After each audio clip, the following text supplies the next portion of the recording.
আসসালামু আলাইকুম এভরিওয়ান। আজকে শুক্রবার আর আমি আজকে আবারও আপনাদের কাছে হাজির হয়েছি আমারই একটা গাড়ির কিভাবে ডিল করেছি এন্ড এটার ডকুমেন্টেশন বিষয় নিয়ে। আপনারা কিছুদিন আগে আমি একটা প্রাডো গাড়ি কিনেছিলাম, এইটার ভিডিও আপনারা দেখেছেন। গাড়িটা আমি ভালোভাবে একজন ক্লায়েন্টের কাছে সেল করে দিয়ে আসছি এন্ড ওনার যত ডকুমেন্টেশনের যে প্রসেস আছে, এই যে আমার কাছে হচ্ছে বিআরটি এর কপিটা, ওনাকে আমি সেল করার পর আমি কমপ্লিট নেম ট্রান্সফারের দায়িত্ব আমি নিয়ে আমি আজকে ট্রান্সফার করে ডকুমেন্টসটা নিয়ে আমি ওনার বাসায় ডেলিভারি দিতে যাচ্ছি।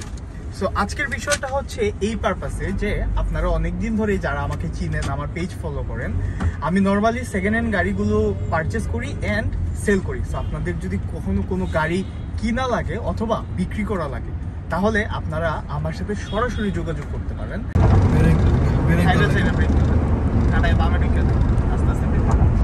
টেস্টিং ইউনিট না, এই যে একটা প্রবলেম পাইলাম না, এটা তুই ব্রেক ধরায় কিন্তু টানে যদি না কাঁপে, ব্রেক ধরলে কাঁপলে সমস্যা নেই, টানে কাঁপতে হবে। এই তো এখন আপনি ব্রেকটা তো ঠিক করে দিতে। হ্যাঁ, ব্রেকের কাম করে স্টার্টিং যে 120-30 টান উঠবে কোনো কাঁপে না, কিন্তু ব্রেক ধরলে স্টার্টিং বক্স কাঁপে।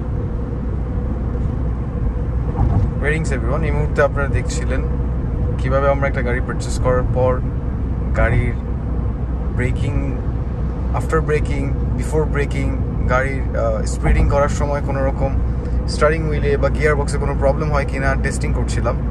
যদিও এটা আমাদের টেস্টিং ট্র্যাক না, ধরুন আমরা এই গাড়িটা এখন পারচেস করতে আসছি, পারচেস মানে টেস্ট করছি গাড়িটা কেমন আছে। তো আমরা যেটা করলাম, আমরা গাড়ির স্পিড 120-তে উঠাইছি। উঠানোর পর অনেক গাড়ি, পুরান গাড়িতে অনেক গাড়িতে দেখা যায় যে স্টিয়ারিংটা কাঁপে বা কোনো ধরনের অ্যালাইনমেন্ট প্রবলেম বা টায়ারের প্রবলেম থাকলে বোঝা যায় 120 বা 130-তে উঠানোর পর। সো এই গাড়িটা যেটা দেখলাম 120-130 ইজিলি গাড়িটা মানে স্মুথলি রান হচ্ছে। So all okay. আর প্রবলেমটা যে জায়গায় হয়েছে, যখন 120-এর পর ও সাডেনলি ব্রেক করতেছে তখন স্টিয়ারিংটা অনেক শেক করতেছে। তার মানে এইটার ব্রেক ডার্ম আর হচ্ছে আপনার ব্রেক শু, ব্রেক প্যাড, এগুলোতে কিছু কাজ জমে আছে।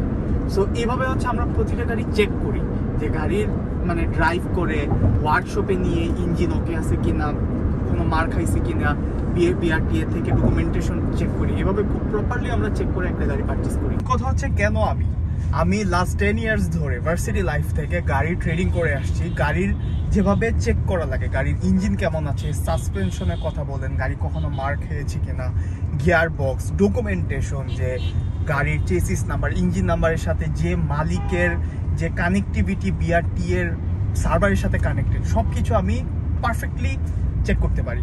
সো যে জায়গায় আপনারা আমার কাছে রিলায়েবল হইতে পারবেন। আমার কাছে আসলে আমি আপনাকে যেটা দেবো, যদি আপনারা আপনাদের গাড়ি সেল করতে চান, আমি মার্কেটের মধ্যে বেস্ট প্রাইস আপনাকে অফার করব।